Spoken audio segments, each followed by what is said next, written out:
Simple. Java വളരെ സിമ്പിളാണ്. Hello guys, അപ്പോൾ കഴിഞ്ഞ ക്ലാസ്സിൽ നമ്മൾ എന്താണ് ടിഷ്യൂസ്, മെരിസ്റ്റമാറ്റിക് ടിഷ്യൂ, അതിൻ്റെ 3 ടൈപ്പ്, പെർമനൻറ്റ് ടിഷ്യൂ അതിൻ്റെ 2 ടൈപ്പാണ് പറഞ്ഞത്. ആ ക്ലാസ്സിൽ ഞാൻ പറയാൻ വിട്ടുപോയ 3 കാര്യങ്ങളുണ്ട്.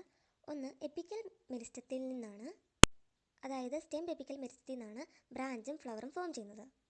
പിന്നെ ഈ ഗ്രേസിങ് ആനിമൽസ്, അതായത് ഈ ആടൊക്കെ വന്ന് കഴിച്ചിട്ട് പോകുന്ന പാർട്ടുകൾ റീജനറേറ്റ് ചെയ്യുന്നത് ഇൻ്റർ കാലറി മെരിസ്റ്റമാണ്. ആൻഡ് ലാറ്ററൽ മെരിസ്റ്റമാണ് വുഡി ആക്സിസ് പ്രൊഡ്യൂസ് ചെയ്യുന്നത്. അതിൻ്റെ എക്സാമ്പിളുകളാണ് vascular cambium, inter vascular cambium and cork cambium. Permanent ടിഷ്യൂവിലെ ഒന്നാമത്തെ ടിഷ്യൂ ആണ് സിമ്പിൾ ടിഷ്യൂ. അപ്പം അത് ഒരു ടൈപ്പ് ഓഫ് സെൽസ് വെച്ചാണ് ഉണ്ടാക്കിയിരിക്കുന്നത്. ഞാൻ കഴിഞ്ഞ ക്ലാസ്സിൽ പറഞ്ഞിരുന്നു. അത് പാരൻ കൈമ, കോളൻ കൈമ, സ്ക്ലെറൻ കൈമ, അങ്ങനെ 3 എണ്ണമാണ് ഉള്ളത്. അപ്പോൾ പാരൻ കൈമയെക്കുറിച്ച് പറയുകയാണെങ്കിൽ അത് ഐസോഡൈമെട്രിക് ആണ്. സ്പിരിക്കൽ, ഓവൽ, റൗണ്ട് എല്ലാ ഷേപ്പിലും വരും. ആൻഡ് അതിൻ്റെ സെൽ വാൾസ് ഉണ്ടാക്കിയിരിക്കുന്ന സെല്ലോസ് വെച്ചും സ്മോൾ ഇൻ്റർ സെല്ലുലാർ സ്പേസ് ഉണ്ട്. അതിന് ഫങ്ഷൻസ് എന്ന് പറയുന്നത് ഫോട്ടോസിന്തസിസ്, സ്റ്റോറേജ്, സെക്രീഷൻ എന്നിവയാണ്. ഇനി കോളൻ കൈമയെക്കുറിച്ച് പറയുകയാണെങ്കിൽ അതിൻ്റെ കോണേഴ്സ് എല്ലാം തിക്കൻഡാണ്. കാരണം deposition of cellulose, hemi cellulose, pectin ഇത് കാരണമാണ്. ഓവൽ സ്പിരിക്കൽ പോളിഗണൽ ഷേപ്പാണ് ഇതിന് കാണപ്പെടുന്നത്. ക്ലോറോപ്ലാസ്റ്റ് അതിൻ്റെ അകത്ത് പ്രസൻ്റ് ആണ്. ഇൻട്രാ സെല്ലുലാർ സ്പേസ് ആബ്സെൻ്റ് ആണ്.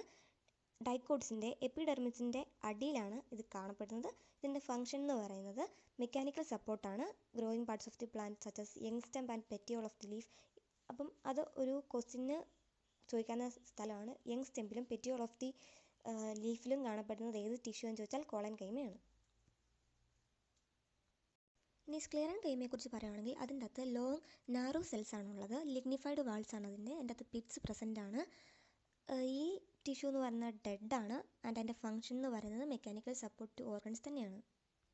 സ്ക്ലെറൻ കൈമ 2 തരത്തിലുണ്ട്. ഒന്ന് ഫൈബേഴ്സും ഒന്ന് സ്ക്ലിറൈഡ്സും. കോംപ്ലക്സ് ടിഷ്യൂ 2 തരത്തിലുണ്ട്, സൈലവും ഫ്ലോയവും. അപ്പോൾ സൈലം എന്ന് പറയുമ്പോൾ 4 എലമെൻറ്റ്സ് ആണ് സൈലത്തിനുള്ളത്. ട്രക്കിഡ്സ്, വെസൽസ്, ഫൈബേഴ്സ്, പാരൻ കൈമ. ട്രക്കിഡ്സ് എന്ന് പറയുന്നത് ഡെഡ് ആയിട്ടുള്ള സൈലം എലമെൻ്റ് ആണ്. അതിൻ്റെ അകത്ത് പ്രോട്ടോപ്ലാസം ആബ്സെൻ്റ് ആണ്. എലോങ്ങേറ്റഡ് ട്യൂബ്ലേക്ക് ആണ്. പിന്നെ ലിഗ്നിഫൈഡ് വാൾസ് ആണ് സൈലം ട്രക്കിഡ്സിനുള്ളത്. സൈലം വെസൽസ് എന്ന് പറയുന്നത് ആൻജിയോസ്പെർമിൻ്റെ ഒരു ക്യാരക്ടറിസ്റ്റിക്സ് ആണ്. അത് ലോങ് സിലിണ്ടറിക്കൽ ആയിട്ടുള്ള ട്യൂബ്ലേക്ക് എലമെൻറ്റുകളാണ്. അതിൻ്റെ സെൽസിനെയാണ് നമ്മൾ വെസൽ മെമ്പേഴ്സ് എന്ന് പറയുന്നത്. അവർക്ക് ലാർജ് ക്യാവിറ്റി ഉണ്ട്. ലിഗ്നിഫൈഡ് വാൾസ് ആണ് വെസൽസിന്. അവർക്ക് പ്രോട്ടോപ്ലാസം ആബ്സെൻ്റ് ആണ്. സൈലം ഫൈബേഴ്സിന് തിക്ക് വാൾസ് ആണ്. അവരുടെ central hollow part completely closed ആണ്. സൈലം പാരൻ കൈമ എന്ന് പറയുന്നത് ലീവിംഗ് ആയിട്ടുള്ള സെല്ലാണ്. അവർക്ക് തിൻ വാൾസ് ആണ്. അതുണ്ടാക്കിയിരിക്കുന്നത് സെല്ലുലോസ് വെച്ചാണ്. അവർ സ്റ്റോർ ചെയ്യുന്ന ഫുഡ് എന്ന് പറയുന്നത് സ്റ്റാർച്ചിൻ്റെയോ ഫാറ്റിൻ്റെയോ ഫോമിലായിരിക്കും. അതുപോലെ തന്നെ അവർ ടാൻസും അങ്ങനത്തെ സബ്സ്റ്റൻസ് എല്ലാം അവർ സ്റ്റോർ ചെയ്യും. പ്രൈമറി സൈലത്തിനെ നമുക്ക് 2 ആയിട്ട് തിരിക്കാൻ പറ്റും, പ്രോട്ടോസൈലോ മെറ്റാസൈലോ. പ്രോട്ടോസൈലം എന്ന് പറയുന്നത് ഫസ്റ്റ് ഫോംഡ് ആയിട്ടുള്ളൂ. മെറ്റാസൈലം എന്ന് പറയുന്നത് ലേറ്റർ ഫോം ചെയ്തതുമാണ്. അതിൽ പ്രോട്ടോസൈലം സെൻറ്ററിലും മെറ്റാസൈലം പെരിഫറിയിലും വന്നാൽ നമ്മൾ അതിനെ എൻഡ് ആർച്ച് എന്ന് പറയും. അത് സ്റ്റെമ്പിലാണ് കാണപ്പെടുന്നത്. നേരെ തിരിച്ച് പ്രോട്ടോസൈലം പെരിഫറിയിലും മെറ്റാസൈലം സെൻറ്ററിലോ കാണപ്പെടുന്നതെങ്കിൽ അതിന് നമ്മൾ എക്സ് ആർച്ച് എന്ന് പറയും. അത് റൂട്ടിലാണ് കാണപ്പെടുന്നത്.